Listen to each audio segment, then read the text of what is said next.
السلام عليكم خاوتنا، ان شاء الله تكونوا ملاح بصحة وعافية يا رب. في هذا الفيديو حنخليكم تصريحات رئيس الجمهورية عبد المجيد تبون فيما يخص الزيادات التاريخية في أجور المتقاعدين، إن شاء الله غدا سيتخذ القرار فيما يخص نسبة الزيادة اللي حتكون إن شاء الله لأول مرة في الجزائر مرتفعة جدا. وأيضا نخليكم تصريحاته فيما يخص سؤاله عن سن التقاعد 32 سنة، حيث وعد إن شاء الله راح تكون هناك جديد. نبدأ كالعادة، نطلب منكم اشتراك في القناة وتفعيل الجرس، ديروا لنا لايك لهذا الفيديو دعم معنوي لنا لكي نستمر. صلوا على خير خلق الله محمد صلى الله عليه وسلم. على بركة الله لنبدأ.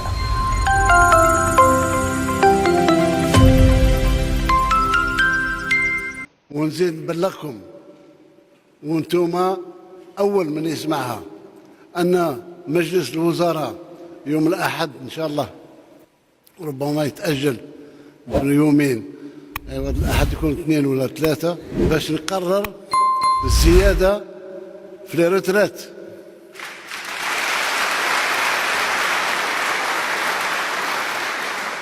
الزيادة في الريترات تكون ما بين 10-15% إن شاء الله.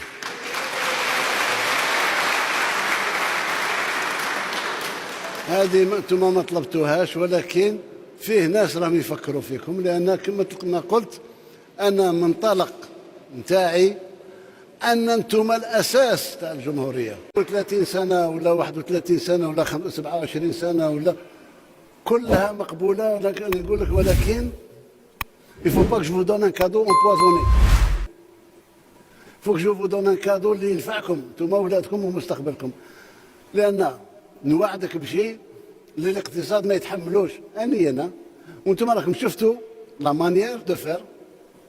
جو مانجاج كتابيا وبتصريح تاع مجلس الوزراء، بصح نقول لكم نديروها على عام ونص ولا على عامين، مش تو سويت، لأن هاد السنة نتحملوا 1000 مليار، السنة الجاية نتحملوا 500 مليار زيادة إلى آخره.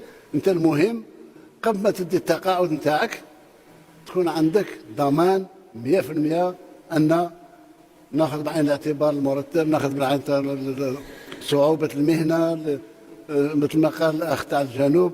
أنا نعرف أنا في الجنوب شوية رقان وشوية هضرار وشوية في الصيف راهت الحاجة 58 درجة برا.